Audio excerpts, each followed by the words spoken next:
Hello, everyone. I bet you thought you'd never see me again. Cheryl's been doing all the lives because I've been getting better and practicing good self-care, one would hope, which translates into me sleeping an awful lot. I've been sick for about 2 weeks, feeling much better today. And we have the lovely Jane Thurnell-Read here to kind of hang out with us and chat. And we're going to talk some about sleep. And if you haven't been in one of my conversations with Jane, she's just delightful and we have such a good time. And I feel like she has such good grounded tips that we really, really can use. And that's really important. So I'm going to let you kind of introduce yourself for people who maybe are seeing you for the first time, if that's okay. That's fine. That's fine. It's great to be here. I'm Jane Thurnell-Read. As you can probably tell by my accent, I'm from the UK and I live in the UK. I describe myself as a vegan activist. I'm an ethical vegan, and for me, that's very important. I'm also a healthy aging activist, and I've got lots of skin in that particular game. So these things are really important to me. I'm a blogger. I have a YouTube channel. I have an Instagram channel where I put my weight training, very short videos of me in the gym weight training, and I write books as well. And I'll probably plug those at some point if that's okay with you, Kathy. Of course, you can even do it now and later if you want to. Oh, yeah, let's do it. Okay. So I've got 4 books. So this one is my latest one, which is Health and Wellbeing on a Budget. Simple and affordable strategies for a healthier, happier you. I'm going to be talking about some of the strategies from this book in this conversation with Kathy. Then there's The Science of Healthy Aging, Unlocking the Secrets to Longevity, Vitality and Disease Prevention. Again, it's really practical based. It's based around research. Menopause, weight loss, live well, sleep well, stop hot flashes and lose weight. They all we have this expression in the UK, it does what it says on the tin, which is the tin will have a label saying, this is something or other.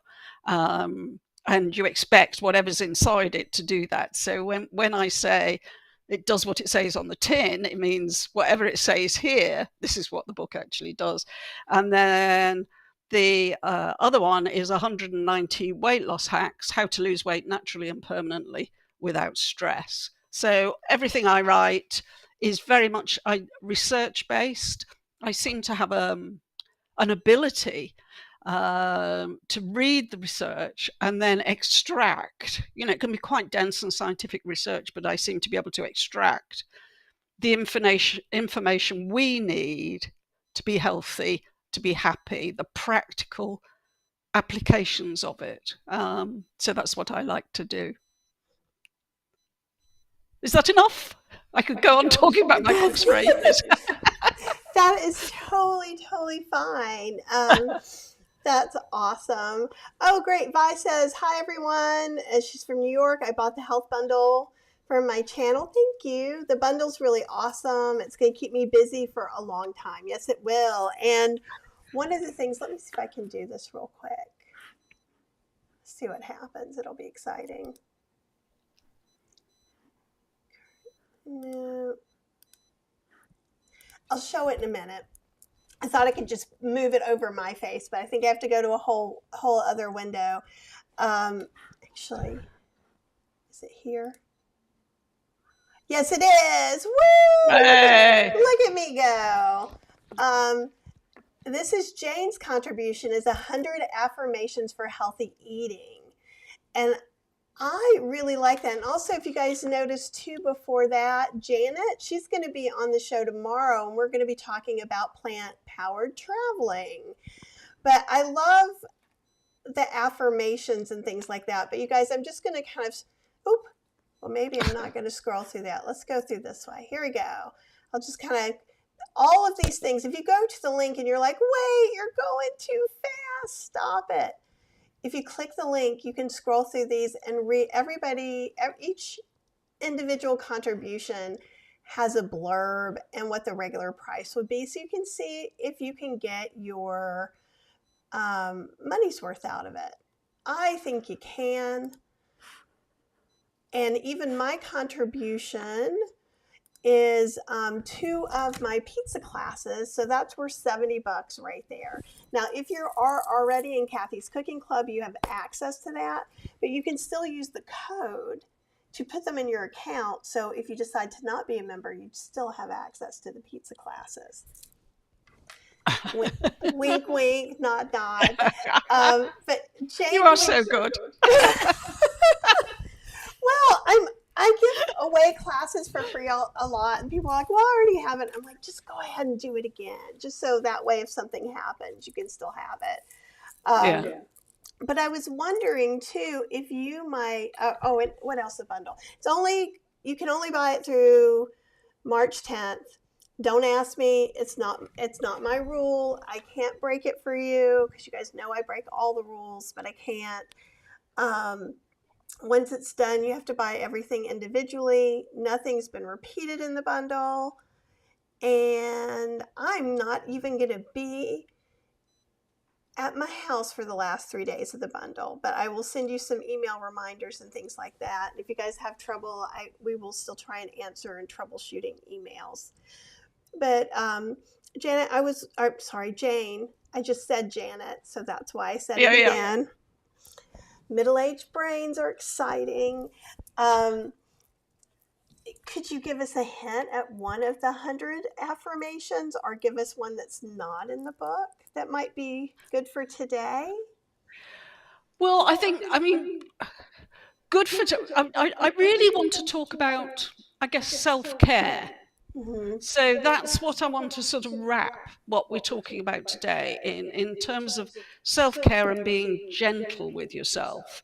And so I think it's really, we're often very hard on ourselves. We set ourselves these impossible tasks.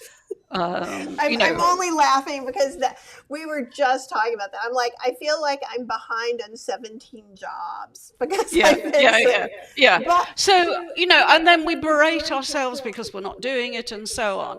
So I think it's really good to have an affirmation around self-care, being gentle with ourselves, but also being disciplined, because this is a really fine line between taking care of ourselves but not being over not trying to push ourselves too much, on the other hand not giving us too much leeway. I mean, one of the things I hear over and over again is people say, oh, a healthy lifestyle, that's difficult, I'd have to do without stuff. And I think there's two things here. One is a healthy lifestyle actually can be very life affirming, it can be very enjoyable, and all those things. But also, in every different aspect of our life, whether we're working, whether we're with our loved ones, whatever we're doing, it's not all joy and happiness. But somehow, when it comes to healthy living, people somehow sort of say, well, I can't do it because, it won't always be fun. I won't always enjoy it. But is there any aspect of your life that you always enjoy? Maybe you've got a hobby that you always enjoy. I have to interject with you because I totally agree with you. So, I'm coming at this with this face like I'm going to argue with you. But you just piqued something in me because I get annoyed with my friends for going, oh, I'm working hard to get a goal, and then they're there and well, I'm bored doing that now. And whereas that's a very privileged place to be, and privilege is not always bad. You can use it for the power of good, but I work really hard, and I was just saying, I taught on Saturday, and those of you who are in class don't know this, but I coughed so hard I threw up a bunch of times before I taught that class. It wasn't super energetic, but we made 4 things and we got it done. And I think that sometimes it's not about so much that my work always, every minute, brings complete satisfaction, joy, and like this kind of Buddhist state of bliss.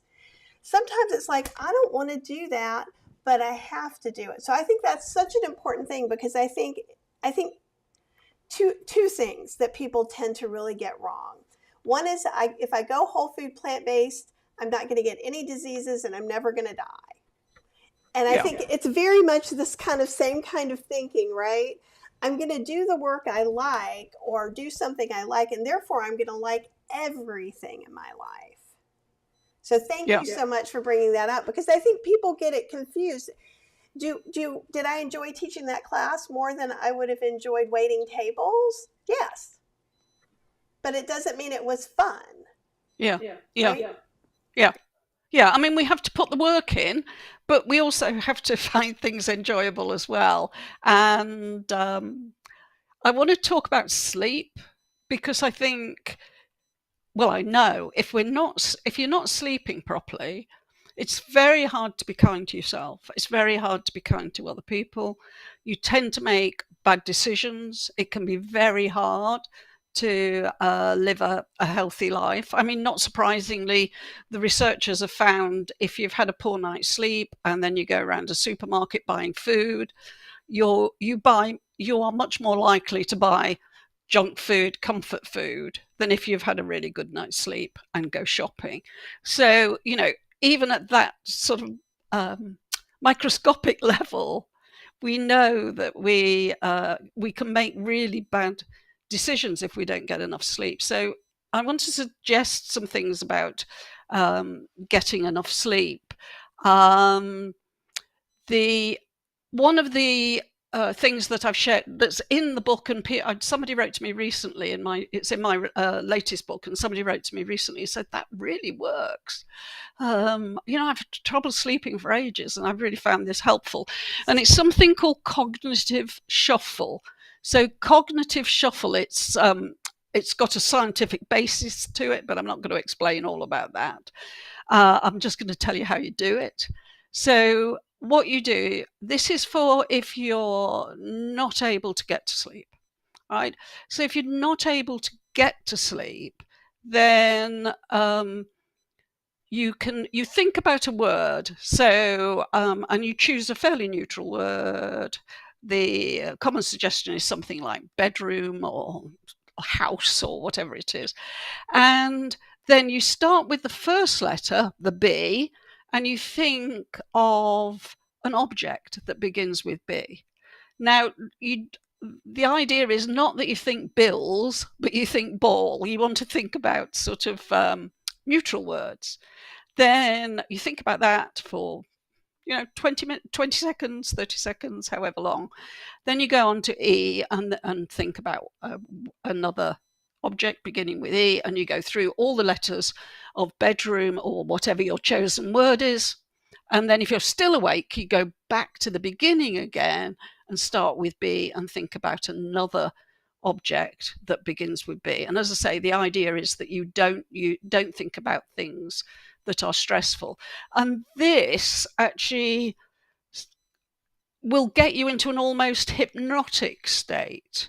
It gets you into the state between being awake and asleep. So then it's actually quite easy then to drift off into sleep. So this is a really, really good way of trying it. Another way of helping you get to sleep is to count backwards. So if you start at 100 and just very slowly count backwards. Nobody quite knows why this sort of thing works, although it's believed that the sort of brain thinks, oh, we're doing this really mindless task. So obviously if we're focusing on this really mindless task, we don't need to be on high alert. We don't need to be anxious. There isn't any danger out there, because we wouldn't be doing this mindless task if there was danger out there. So it actually calms the whole system down. So you're just thinking 100, 99, 98, and so on. So you're just going down. Essential oils are really good for helping you sleep. So people sometimes spray the room or spray the pillow. Lavender oil is one of the really preferred ones. But peppermint oil, it always surprises me that peppermint oil helps people sleep, because for me it sort of peps you up, it feels like. But anyway, peppermint oil helps you sleep. So there's lots of different things you can do. Just let's talk about alcohol briefly. A lot of people say alcohol helps them get to sleep. That is true, that it helps you get to sleep. But unfortunately, it means the quality of your sleep is likely to be less good. So if you drink alcohol in the evening, you're more likely to go to sleep, but then you're much more likely to have a poor night. So actually, even though you've got to sleep sooner, you actually are usually more tired the next day than if you didn't have the alcohol.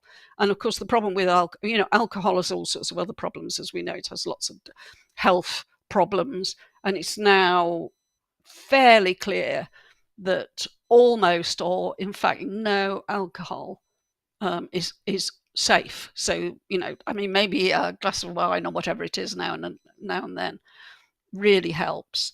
So all of these things can be a factor in helping you get a better night's sleep. So it may take you a while if you're used to having a drink every night. So you might have to change and try one of the other things. The Royal College of Psychiatry in the UK suggests you write down all the things you've got to do before you go to bed, or all the things you've got to do the next day. So you do that before you go to bed. Or you can write about your worries or something like that. What I would suggest you do, that if you do that, you don't leave it by the side of the bed. You go and put that in another room, because that's, again, saying to yourself, this is for tomorrow. It's not for now. For now, it's sleep. Yeah. Does that make sense, Kathy, those ideas? They really do. And I've tried some of them before too, like the counting backwards. One thing that I found that's helped me, and you probably know the scientific reasons behind it, is like having a really good sleep routine too. Yeah. I used to have a lot of insomnia when I was in my 20s. And so, like, it's kind of funny because, like, so I go to the bathroom, I read my book. If I read too long, I go back to the bathroom, I start it over. Yeah. And even now, like, I listen to sounds, so I'll have rain sounds. I have some earbuds now that play it right in my ear. And so sometimes I'll put them in and I'll start to read and I'll get sleepy because I'm conditioned to that sound means I should go to sleep. So, Yeah. I mean, there's things like Headspace, which you have to pay for, but that has a lot of different sleep routines that will help you sleep better. So that's really good. But there is lots of free stuff around. There's some research which shows listening to birdsong reduces anxiety and reduces depression. And though the study was done during the daytime, obviously if you're anxious and you're finding it difficult to go to sleep, then maybe listening to birdsong would be the thing to do. And the research was done on people using recorded sound, not actually being out in nature. So, the researchers found that listening to a recording of birdsong is really therapeutic. And if you Google birdsong audio, you'll find something. Yeah. we actually talked about that last time, and we have Oh, right. a link to that bird song. What I find interesting, because I'm from North Carolina, so like even now, like it's been so weird. It'll be like spring for a week, and then we hear the frogs singing and stuff, and then it's like 30 degrees again. So because of the crickets and the frogs, that makes me feel like going to sleep, because that's what I hear, what I've always heard, right, at night. If I listen to something with birds in it, if I'm trying to sleep, I don't know what you would call my mind besides neurospicy, but I think I pattern match. And so if I am on a sleep loop and it doesn't exactly match seamlessly, I will wake up every time. Right. So if, and a lot of times with the sleep with like different things and birds, I'm not saying just bird song, there'll be something very disjointed, or the same bird says the same thing 45 seconds in or something. And so even my sleeping brain just won't like just deal with it. But having the thing in my ears though really keeps me, I know a lot of people my age, either their spouses snore or they're going through perimenopause or menopausal, so no, they're more noise sensitive and things like that. And we're actually trying out 4 or 5 of these different earbud sleep things. And Oslo, Ozlo, are the most expensive ones. I think they're like $300, but I think I'm in love because I have little tiny ears. So I had tried some and it actually gave me a little sore, but these I can lay on my side, and you can even like, if you wanted to listen to something and then have it switch to the rain when you fall asleep, it can do that. So it's not everyone can do that either. And you could try just putting something in your ears. But again, I personally am so weird that if I put something in my ear, I feel claustrophobic. Right. Right. I would love for that to make sense to me. I feel like I can't breathe if something is in my, like if it's stuffing it up all the way, whereas hearing these noises doesn't make me feel that way. Right. God, interesting. I mean, I'm not aware that we've got these in the UK, these earbuds for sleep. So are these specifically for sleep? They are, and there's like 4 different ones of them. We're going to do reviews so that way, like, and we'll show them. I'm going to do a big thing. Cheryl, what's the name of the sleep ones you usually use? Do you have them over there? No, they're downstairs, but they're made by Philips. And hers are made by Philips, and they go around her head and around her ears. Right. Made in the UK. Oh, and those are made in the UK. Oh, right. Okay. For an app called Cocoon, KOKOON is the app that they were made specifically for. And so she's been using those for a couple of years. And they are amazing. She if when I'm sick, I snore a lot when I'm sick. Yeah. And so she's able to sleep through that, because I know that sometimes it's just the stress, because like it's not like there's not enough going on that you have to be noise sensitive to need some sleep help. But we're experimenting with some of these because also we're cruising a lot right now. And some of these we're getting potluck rooms, like, so they may put us in a loud space and I'm super noise sensitive. So we're trying to prepare for that. But honestly, if the cats are running around and maybe Cheryl's just restless, and then it doesn't, I can't count backwards. Like, what do you do when the circumstances are inward but they're outward? I mean, you obviously have to find what works for you. I don't think there isn't one technique that works for everybody. But another thing I want to talk about in respect of that is actually food. I went through, and not just food actually, because I went through a period of feeling very agitated when I went to bed, and not being able to settle and just feeling agitated all the time. And it suddenly came to me that I'd changed my toothpaste around the time the agitation started.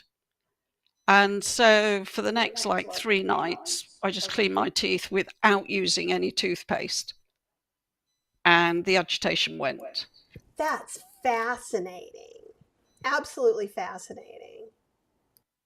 Yeah. And, I mean, sometimes even if you use the same toothpaste for, 40 years, the manufacturer does an improved version of it, and so it could have actually different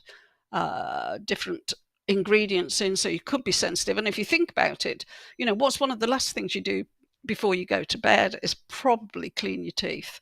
So so that's, I always say to people, if nothing else is working, change your toothpaste, or better still, probably for a few days, don't use any, because if you change your toothpaste, you could change it to another one that has a problem. And even if you're using a natural toothpaste, it doesn't mean it's not going to cause you as an individual problems. When my second son was very tiny, being the good and caring mum I am, concerned about their health, I would give him carrots. And it became evident that if I gave him carrots, about half an hour later, he'd become extremely hyperactive. And that would happen even if I gave him organic carrots. And carrots isn't something you associate with hyperactivity, I know, but in his case, it made him hyperactive.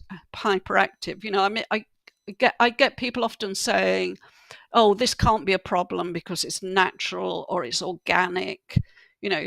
My son, organic carrots still made him hyperactive, and so there isn't anything you can guarantee that everybody is okay on. Now, one of the I was just going to say that makes so much sense, and kind of going back to the thing is that you don't know. You kind of have to look experientially at what's going on and maybe what's changed. And I don't know about the UK going about toothpaste, so I use a sensitive toothpaste, and every time I go, it's like 4 flavors that I have no idea what. Arctic Blast Winter, yes. or like green happiness, fall. Yeah. And I'm just like, I don't even know what this is going to be. So, no, the toothpaste thing is crazy because they're constantly tweaking and changing those things. But it is, I like the idea of what you're saying too. Is like, also don't look at what should or should not be affecting, and just look at the facts. Yeah, exactly. And a quick, I don't know where I first got this information, but it's something I've known for maybe 40 years. And I cannot remember how I learned it, first of all, so I can't actually attribute it to anybody. But very often, if you eat or drink or use a toothpaste that causes you problems, 2 hours later, one of your ears will be red, or both your ears will be red. And I don't know who told me this, but I started looking at my kids and myself, and I realized it really, really was true. And I used to be I used to be a complementary therapist, and somebody came in once, a new client, with one bright red ear. And I said to her, after I'd taken the case history, I said, "What did you eat or drink 2 hours ago?" And she, absolutely nothing. Absolutely nothing. I was on the road coming here. No, definitely didn't have anything. Are you sure? No, nothing. I haven't eaten for 3 hours. I had my lunch 3 hours ago, and I haven't eaten since then. And I said, "Oh, okay." And anyway, we started doing the treatment I was doing with her. And then suddenly she said, "Oh my God, I ate I've got a packet of mints, what do you call them? Sweets, in my pocket. What do you call sweets? I can't think of the American word for it. Candies. Yeah, she had a mint candy. She said, I had a really old packet with about 3 mint candies in it, and I had one. And it was about 2 hours ago. And the redness lasts for usually around half an hour. And so when it's at its sort of peak, you take 2 hours off, and something you ate or drank, something you used, it could be face cream, it could be toothpaste, or you were exposed to, it could be fumes or pollens or whatever. So it can actually help you identify what the problems are. And as I say, I mean, I've passed this information on to loads of people, and people have come back and gone, "Oh my God, you are so right." I don't know the mechanism, and I don't remember who taught me about it, but I do know that it's like really spot on. The timing is absolutely there. That's so cool. I've never heard that, but that's a really interesting thing. Like, I know if I wash my face, I have really sensitive, pasty white skin. So if I wash my face and stuff like that, it gets red, or I put lotion, good lotion, everything gets red and then it goes away. So, but I never thought about like checking my ears for food, especially. Yeah. I mean, sometimes you will get misled because, for example, if it's very cold, then somebody could come in with red ears, which are caused by the cold, or if somebody's been running or something like that, then they have red ears. And I don't know the difference between one red ear and having two red ears. I don't know whether it has any significance, but when I've told people that, they go, "Oh, I've never seen anything like that." No, I don't think so. And then next time I see them, they'll go, my kids get these red ears. Now I'm really aware of it, and I can do something about it because we can work out what caused the problem. So I mean, I've drifted away from sleep, but you can see how that would apply in terms of sleep as well. That if you've got a red ear as you're going to bed, that's likely to mean you're in the middle of reacting to something. And think about what you ate, drank, or maybe you cleaned your teeth 2 hours before you went to bed. My partner always, after his evening meal, he always cleans his teeth then rather than before he goes to bed. So, just look at these things and see what's going on. I think, be curious. That's one of my, I think we probably talked about this last time because it's one of my great sort of things I say. I think it's really important. We are curious about ourselves, and we look at what's going on and don't just, this is my life. This is what I have to put up with. I love that too, because I think right now with all the overwhelm, I know that us in the United States may be feeling a bit more overwhelmed than the UK, but I think we're all feeling some overwhelm right now for various reasons. But it is really easy, especially when you're feeling overwhelmed. I have a friend who hates the word overwhelmed. He's like, overwhelmed is what, he was in the Army. So overwhelmed is when you're in a war. That's what overwhelm is. But you can still feel like you're in a war, even though it's just you in your room. And so I think when we feel this overwhelm, a lot of times we start feeling helpless. We start feeling like, oh, it's happening to me. I don't know what to do. And we become very reactionary. Yes. Instead of being curious and trying to discover, like, we've talked about this before, like, you don't cook much, but I cook. One of the things I like about cooking, and one of the reasons when I teach, sometimes I just make up recipes when I'm in class and we teach them that way, because then if the mistake happens, I learned how to fix it and I can teach them. And so it's a place where I'm comfortable putting myself in a position to fail, right? And so the more I do it, the more comfortable I am with the idea. If it fails, we just learn something new. But if I try to do that in some situation that I'm not as comfortable in, right, then it's a whole different scenario. No, I don't want to fail, and I'm scared to try because I don't want to fail. But when you're looking at it from this curiosity, like, oh, I haven't been sleeping well, maybe during the day I'll just kind of check my ears after I eat and just see if I see anything, or maybe notice, like, from being sick, you notice certain things. Like Cheryl will say, I think you should do this. And I'm like, nope. The body wants to sit this way for this long right now. And so, like, you get forced to kind of listen to your body, and it's like, no, you are not going to lay on your right side, even if you go to sleep better that way. I mean, right? So I think being curious is really, really important. And I really think it's important as you get older as well, because, there's sort of two narratives about getting older. One is, I'm going to stay looking young, having my hair, getting all the cosmetic stuff done, looking immaculate, getting my nails done regularly, all this stuff. So I'm going to look amazing, and everybody's going to be amazed because I will look so beautiful, and I will take such good care of myself. And there's that sort of road into getting older. And the other sort of road is, oh, what can I expect at my age? I'm getting older. I'm not as young as I was. I need to slow down. I need to take it easy. And there are, I remember when I was like around 55, 56, looking at the future and thinking, well, I've never been glamorous, so the chances of me being glamorous in my 60s are really, really remote. And but neither do I want to be this, person who acts their age in a sort of very negative, depressing sort of way.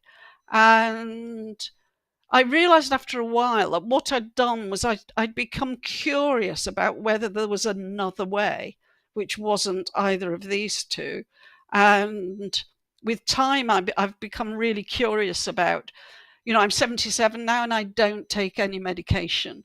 I very, very, about once a year, take a painkiller maybe, if I get toothache or something. But in general, I don't take any medication at all. And that's quite unusual for someone of my age. If I go to the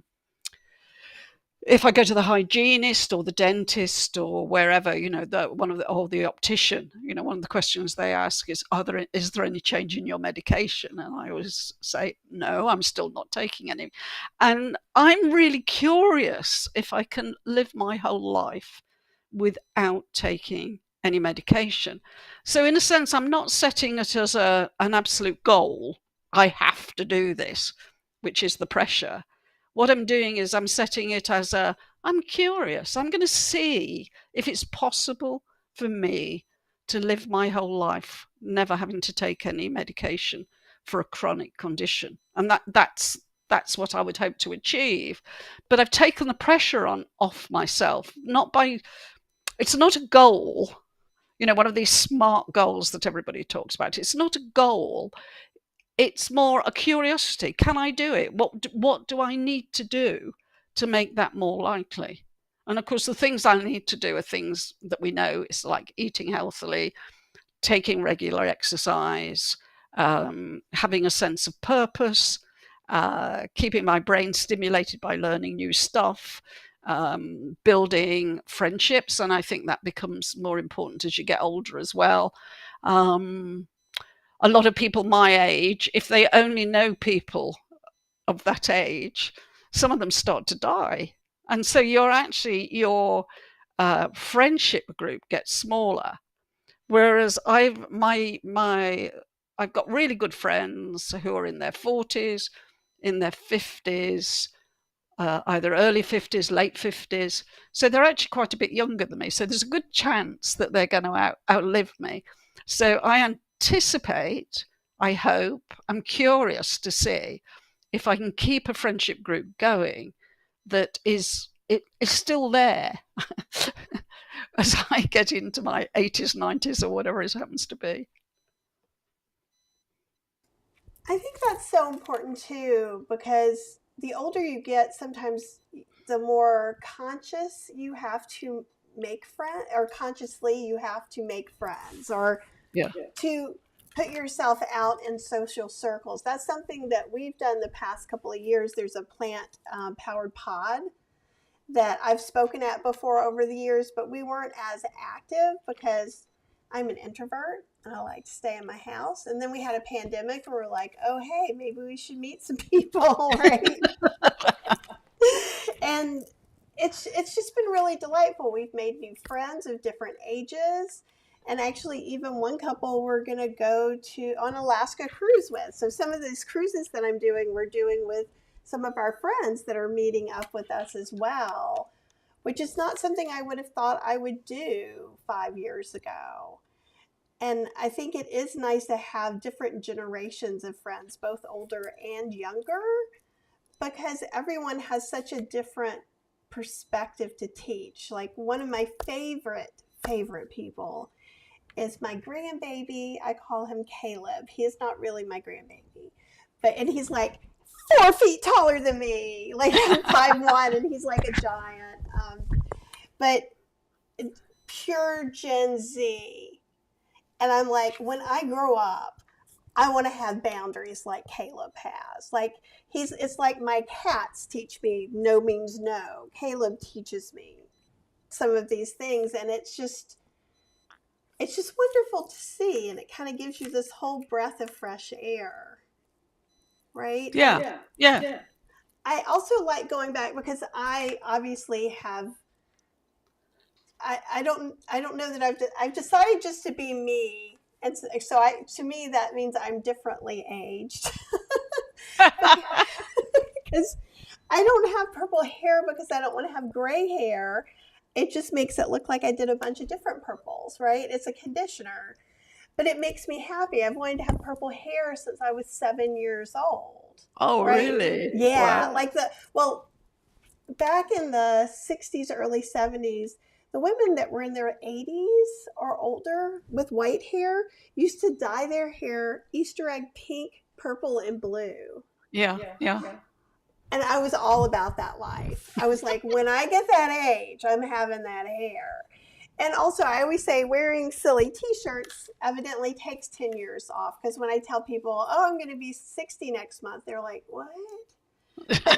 Yes. But I'm not going to put plumpers and fillers. That doesn't mean if I need some sort of surgery because it's needed, we'll deal with that then. So far, my wisdom teeth are my only surgery.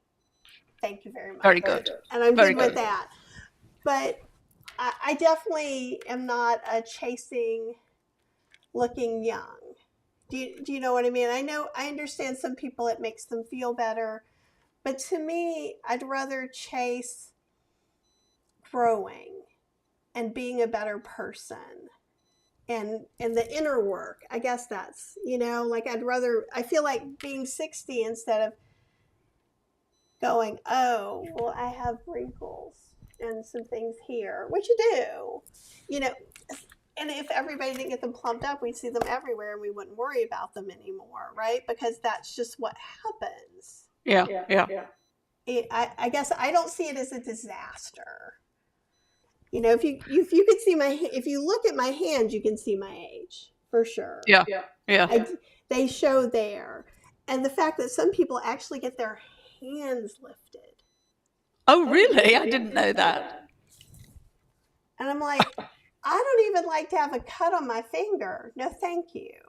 But it is a different way of thinking about things, and I like that you consciously chose, because I think there is this thing that I think I decided 10 years ago, I don't really have to grow up, because what that meant to me was to be stuffy, to not try new things, right? Like it didn't mean be mature, pay your bills, be nice to people, be kind to yourself. It meant dress a certain way, don't go out of your house without having your hair combed and, or done.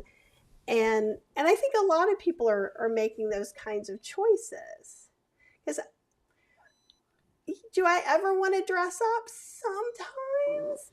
But I do it more like I have a really nice dress that if you look really hard, you can see that they're like witch houses on there. So I always have some weird little quirk in there, which makes me happy. Yeah. And so I love the way that you're thinking about how to consciously choose to what you choose to be and present to the world. Yeah. I mean, I think also you're focusing in the inner person and growth, and I completely get that, because I'm still trying to grow and develop and be a better person in all sorts of ways. But also I'm really concerned about physical function, and that's where I go with the weightlifting. I'm passionate about weightlifting. I think every woman should do it, particularly every woman over a certain age. And, because it helps you function better. You can carry shopping better, you get less backache, you're less likely to get sciatic pain, you're less likely to get shoulder pain, neck pain, etc., etc. And osteoporosis as well. Yeah. It's supposed to be very helpful for that. Do you know Angela Fischetti by any chance? Oh, yes. Okay. Yeah. Because if you don't, I need to introduce you because you Yeah. guys will hit it off really well. She missed her. She does usually a monthly live, and she usually does some sort of weight training or exercise training, and she focuses in on the older population, and she's incredibly knowledgeable about what you can or can't do with different conditions, which is Yeah. way over my head. But all the things I've been hearing is, we all need to be lifting weights. And I do agree. Like, the one thing I will say that has been disappointing for me the past few months is I've been sick, and then Cheryl's been sick, and then I've been sick, back and forth, is every time I'm going on these boats, I'm like, oh, maybe this will be the time I can, walk 5 miles every day and do yoga. And it's not worked out for more than a day or two. Right. But probably starting tomorrow, in that I don't want to push things, I could easily do some lightweight stuff, even if I can't go take a walk. So I am committing to you that I'm going to start lifting some weights. Great. I may be crappy at it, but I mean, I have videos I can watch. I can do it along with Angela, and you guys have that opportunity too. But I do agree with you. I want to work more on the physical body. It's just been elusive for me personally the past few months. I don't usually get sick this much or this long, but I'm also not usually where 2,000 people are. Yeah. But I do think it is important to because we do talk a lot in my community about movement, even if you're just walking, just to get somewhere and do something. So do you want to talk a little bit about your routine? Because if you do exercise, it impacts your sleep.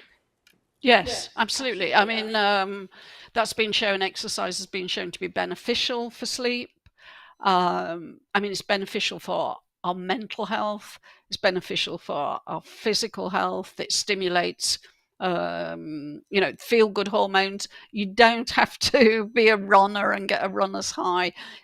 Weight training, Zumba, cycling, all these things will stimulate the production of endorphins and make you feel a whole lot better.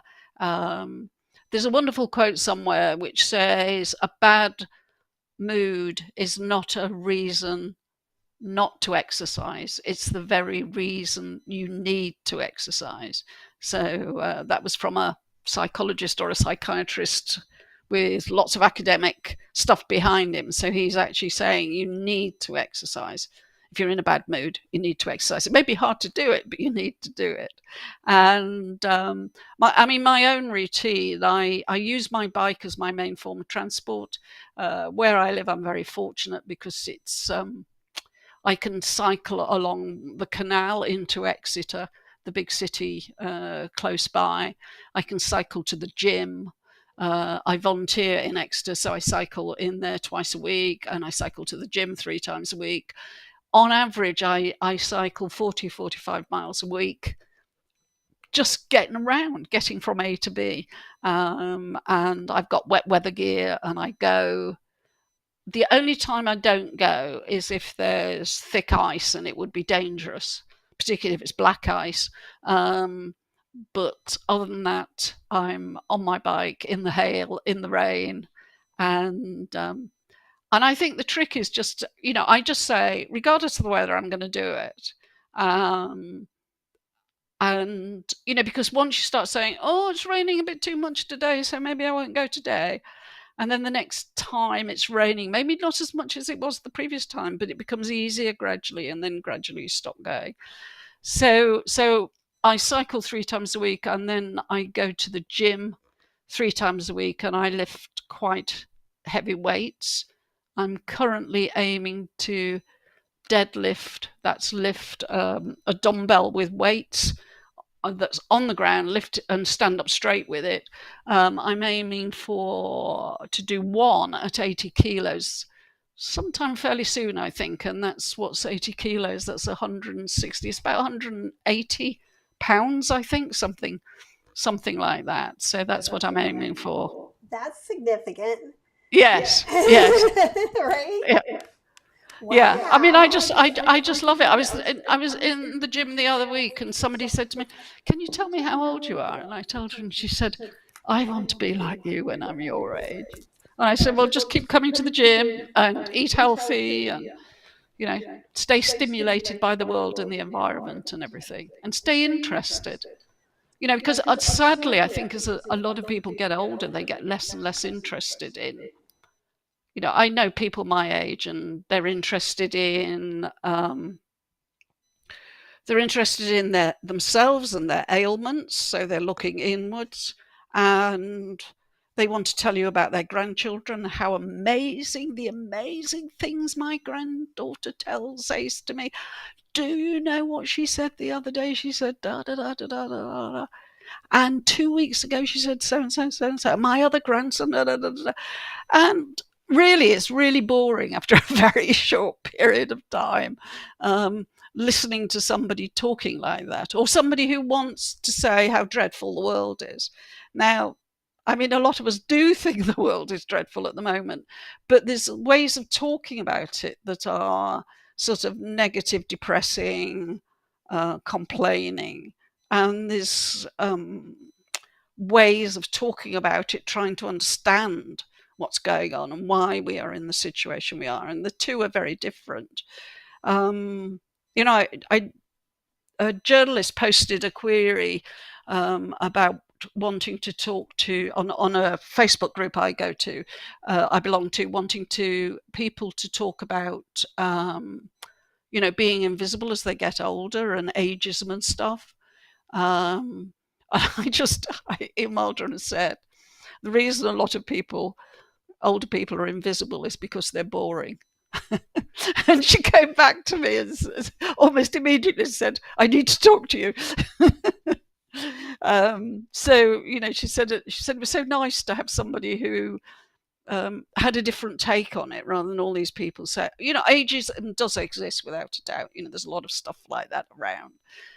But, people often, I remember I used to go to a gym, not where I go now, but in a previous place I lived. And I encouraged this friend of mine to go. And she was 10 years younger than me, maybe. And she said to me one day, people are so unfriendly. And I said, well, I don't find that. I said, what do you mean? And she said, well, nobody says hello.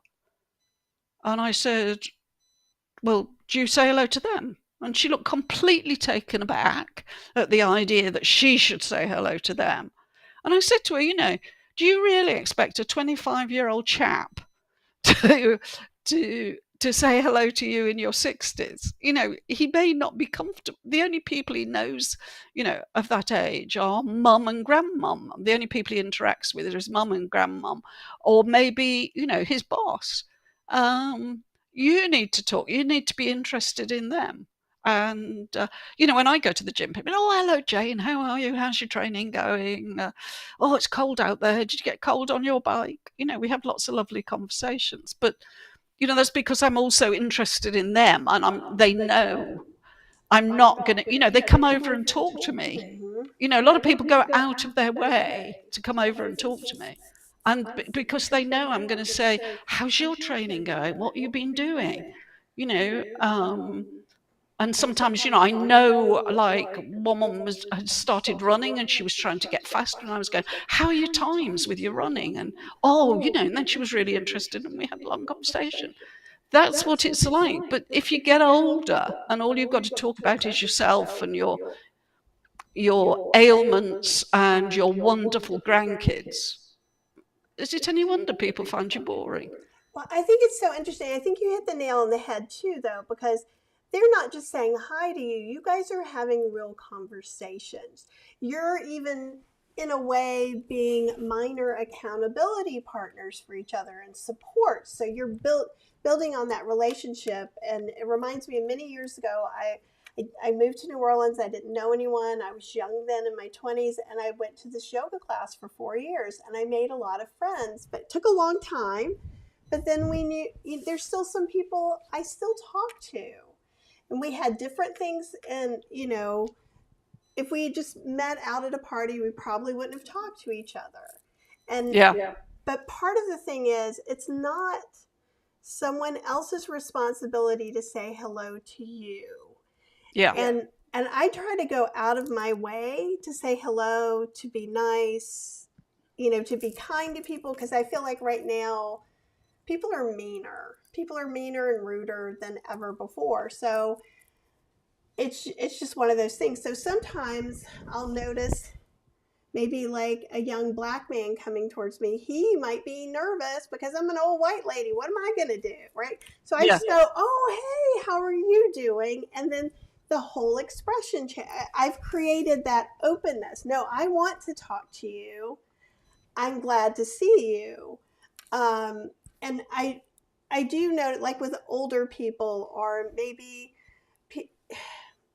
brown people, Muslim people, people that I feel like could be picked out and picked on at this time, I make a much bigger opening. And sometimes just by making an opening and going, hi, how's your day been? Just watching people's sense of relief.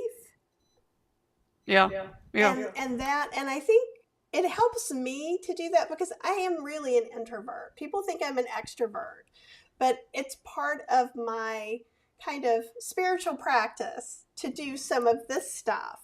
So if I'm doing it for someone else, it's a lot easier. If I'm doing it because I want someone to talk to, it's a different kind of feel. Then I'm taking instead of giving.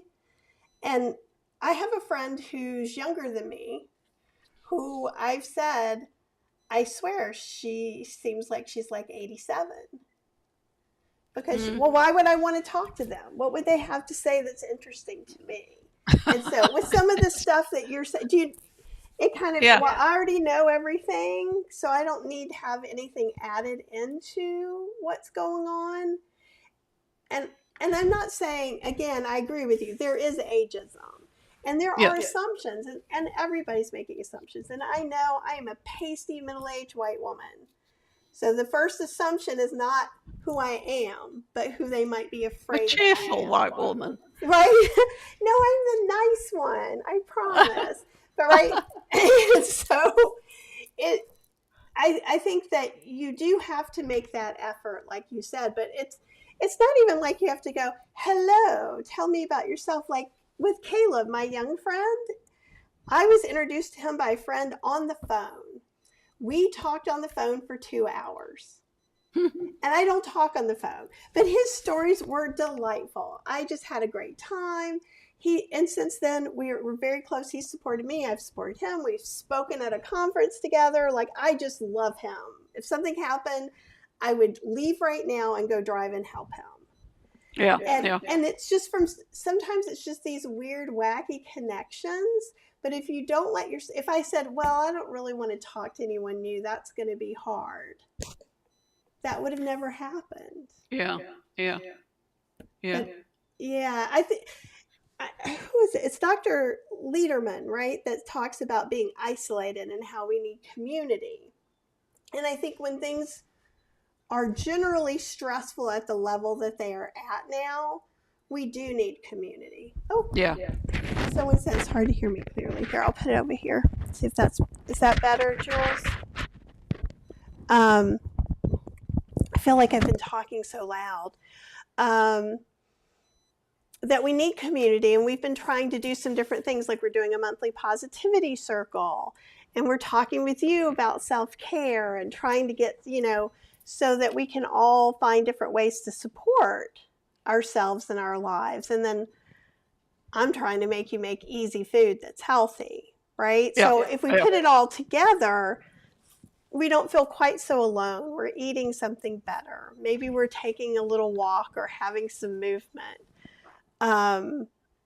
Because it's really easy to just doom scroll and read about all the horrible things, and then you're not hungry. You don't want to go out of your house, and you certainly can't sleep. Yeah. So for me, what that meant was taking my iPad out of my nightly routine. I turn the light down really low and change the color so it doesn't bother me going to sleep. But I use my Kindle because I can't go to the news. Right. Yeah. Yeah. You know, because and if I don't, and like last night I didn't. So I woke up at 6, I couldn't sleep, and guess where I went? And guess who didn't go back to sleep? Yeah. Yeah. Yeah. Something I've started doing. I started doing about 6 or 7 years ago. I noticed that I'd often, I'd sort of be walking along the road and see somebody coming towards me, and I'd think, "Oh, I really like the colour of that dress," or or something else about the person. And then one day I thought, I wonder what would happen if I started actually saying these things to these complete strangers. And I made a rule that I didn't make it up. I had to. It wasn't like, oh, there's somebody coming towards me. What can I think to say nice about them? I didn't do it like that.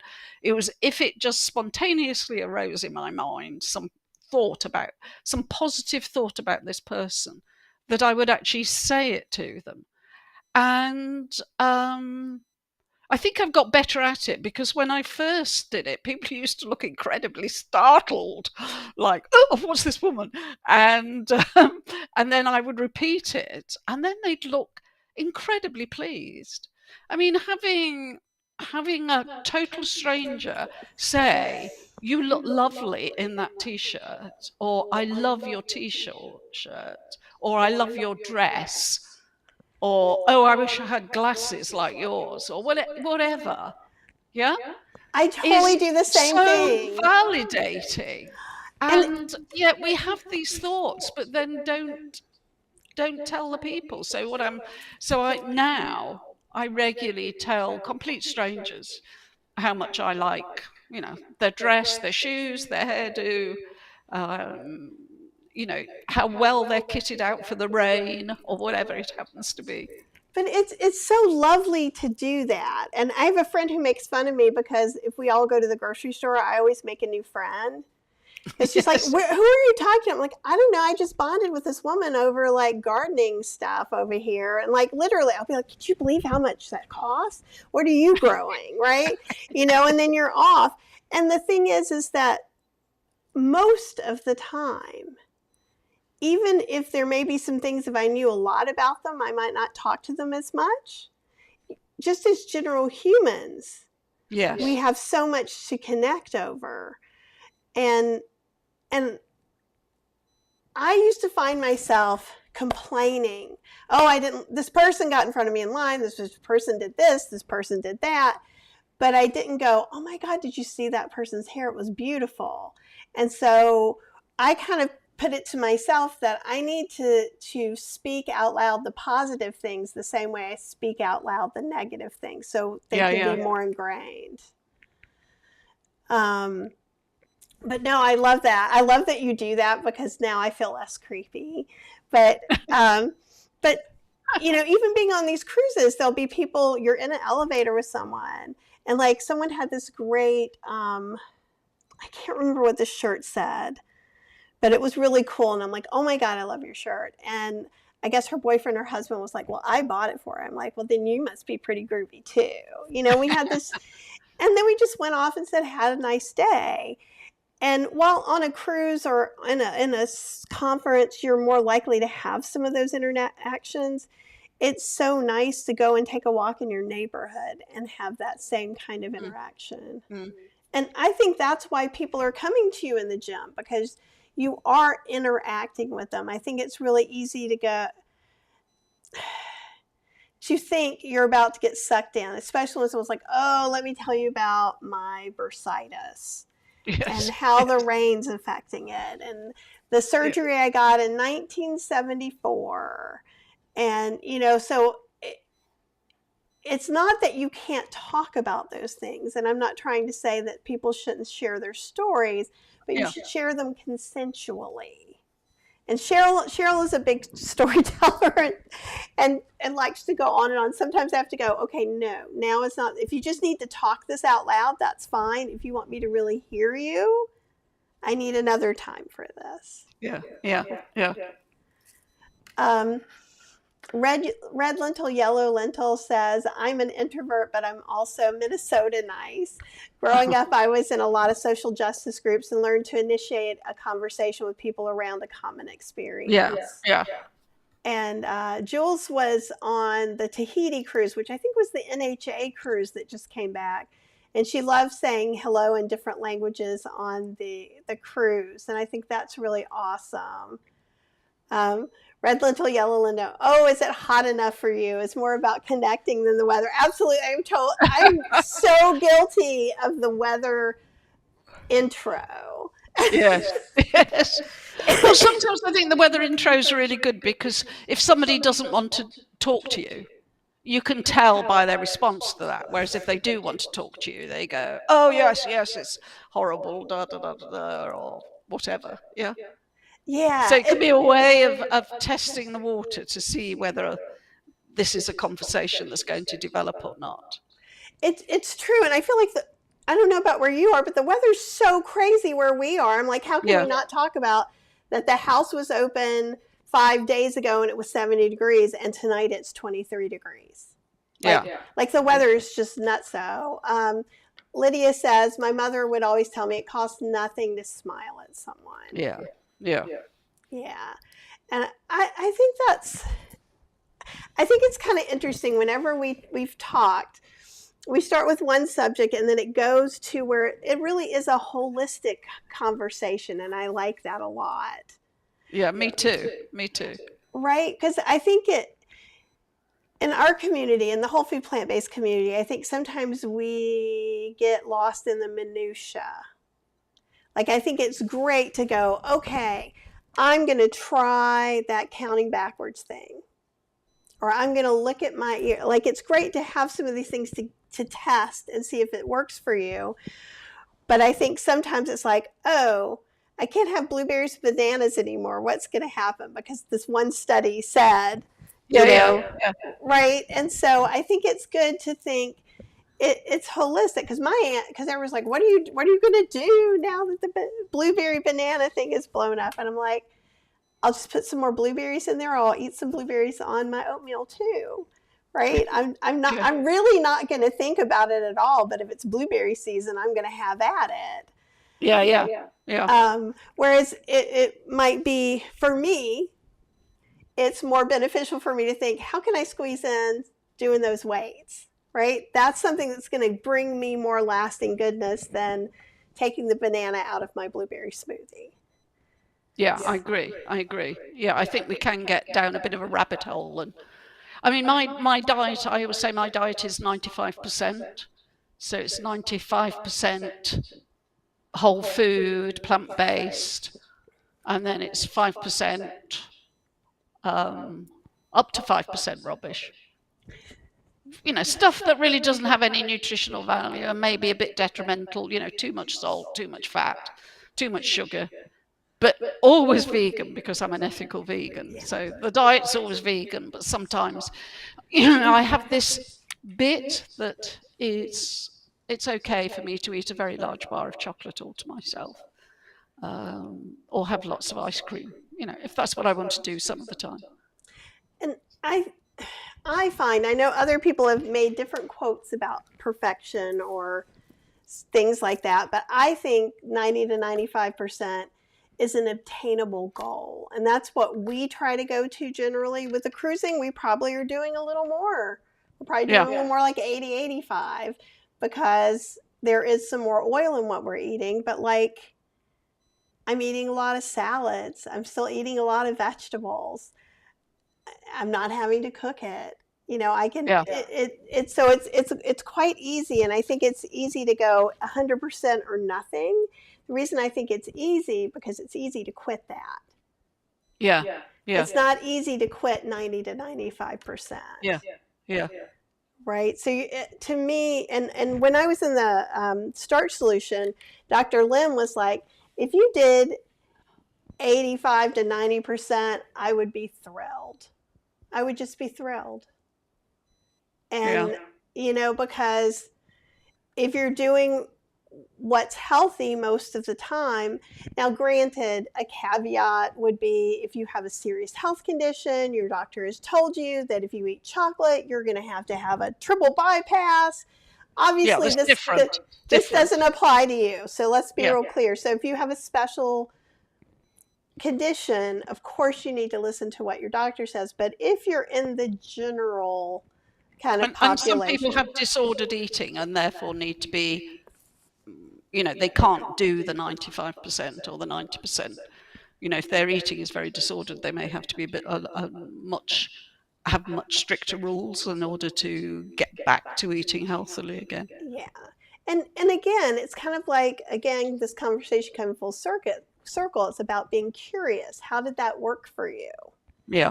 Because I can tell you right now, 100% would not work for Cheryl. Mm. And if 100% doesn't work for Cheryl, it's eventually not going to work for me. Yes. Right? Without her feeling that limitation, it's just easier for her to do it. And I think this is okay too. So Apple is saying 100% is easier for me. And that's perfect too, because and she says that's the way my brain and nervous system works. And I think for some people that is right. So I'm not. Yeah, we're not telling you must do what we do, because we don't do that on my show. You guys know that anyhow. She's saying what she does. I'm saying what I do.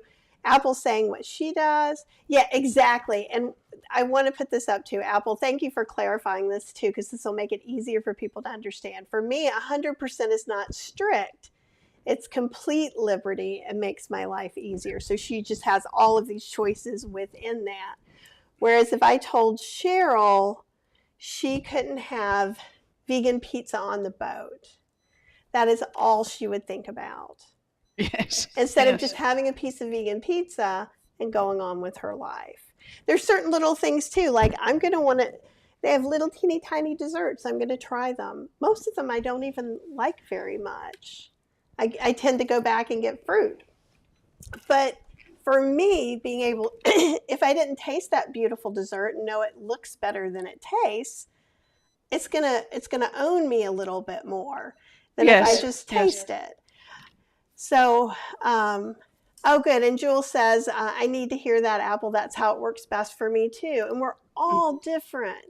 And I will always encourage and support you in doing what works best for you. Yeah.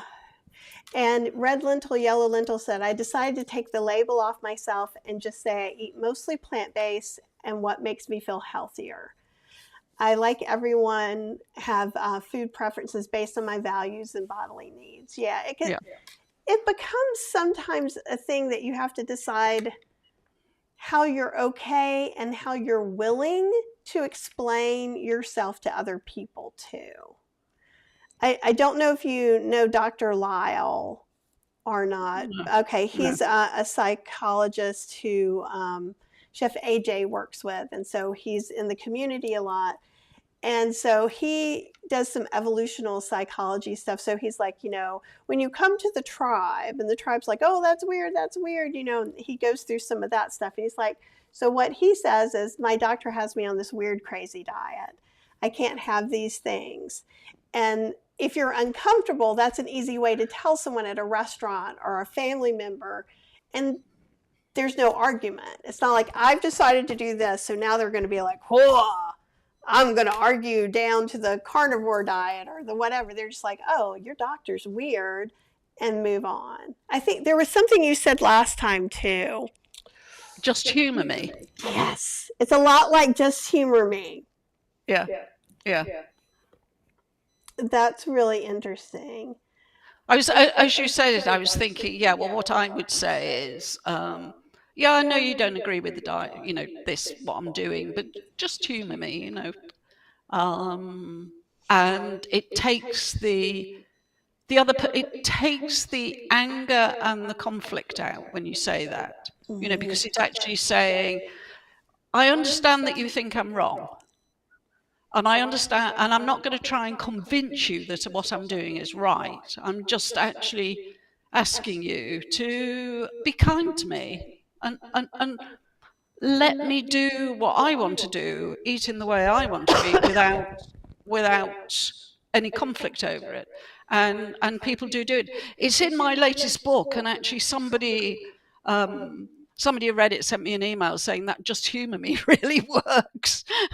She said, I tried it with my husband and it was amazing. So it's a really simple thing. Unfortunately, I can't use it with my partner now because he knows about it. So if I started to use it with him, he'd be like, oh, there you are doing this trick on me. But it works really well in lots of. Or if you want your partner maybe to try to eat more vegetables or to eat more salad or to cut down on oil or something, you could actually say something like, could you just try it for a couple of days just to humour me? And again, you're not saying to the person, I'm right and you're wrong. You're just saying, be nice to me, in a way, let's have a bit of give and take. And you just try it for a couple of days and see how you get on. And, it takes the energy and the conflict out of it. It does. And it is also similar to the same ways that you're starting conversations with people. Starting from that kind of non-confrontational, just, hey, we're people. Yeah.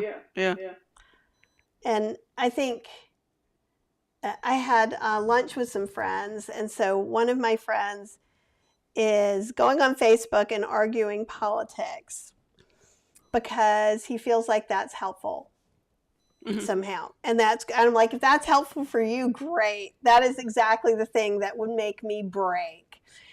But I also found, because he's doing so much argumentative kind of speaking, even in our group conversation, he was more aggressive about things that didn't really matter at all.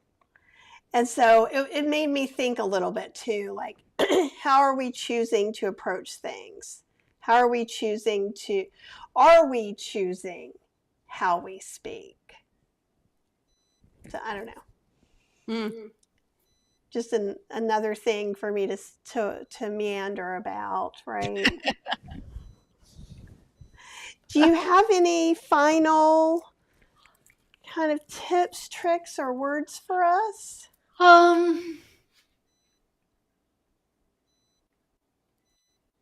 I think it's just, start doing small things. Again, I mean, some people work better with a whole program of things to do. I'm now going to go to the gym 3 times a week. I'm going to go walking. I'm going to eat a whole food diet. For some people, doing the whole package works well.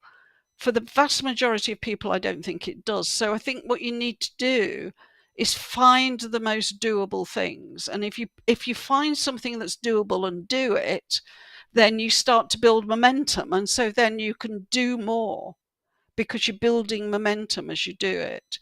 And be patient, be kind with yourself, but not too patient and not too kind, because, you're dealing with your life, and having a healthy lifestyle, it's going to make a huge difference to you.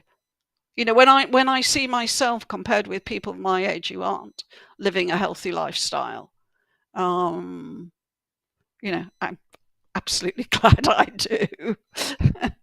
It can't protect you. It's not a guarantee that you won't, I don't know, die of cancer or get some really serious illness or whatever.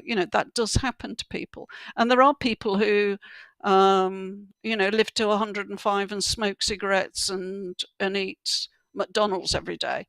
Undoubtedly, there are people like that as well. But for most of us, that's not where it is. For most of us, if you live a healthy lifestyle, you'll feel happier as well as healthier. So just do it.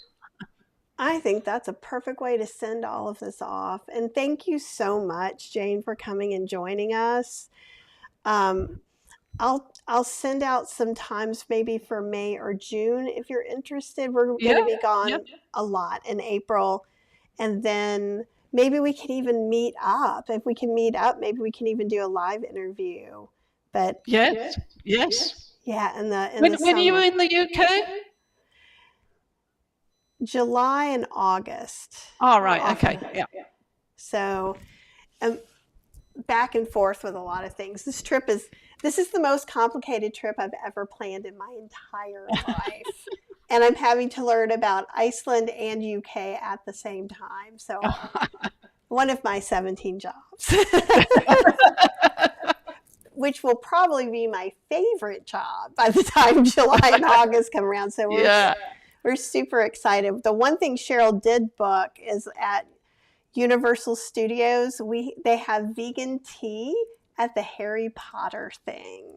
Oh, really? Wow. Yeah. So this is probably why no one thinks I'm really 60, because I'm like, Harry Potter tea, yay! Right. I know. No one will accuse me of being too mature, that's for sure. But thank you so much. I really appreciate all your advice, wisdom, and thoughtfulness that you bring to this. And I know everybody else does too. So thank you so very much. It's a pleasure as always. Yeah. Thank you. Yeah, I love talking with you so much. Yeah, it's good. Okay, guys. So I've been trying to set a good example of self-care, and except for today, I've probably slept 12 to 15 hours a day for like 10 days in a row, because I can sleep through some sickness. That is my superpower. Usually it heals it. I don't know what happened this time. So if I can do that, even though there's all this work itching to do, what tiny little thing can you do today? Like, can you unload your dishwasher? Put in a load of clothes, maybe change your sheets, take a walk, start lifting some weights, call a friend. What's the easiest? Do the easiest thing and maybe have a backup if you start feeling sassy after you do the first one. Okay? And I will see you guys tomorrow. I'm going to be live on Chef AJ's show talking about pizza, and then I'm going to be live here talking about travel. If I can pull it together, you'll get an email about that too, but no guarantees. All right, have the very best day, and I will talk to you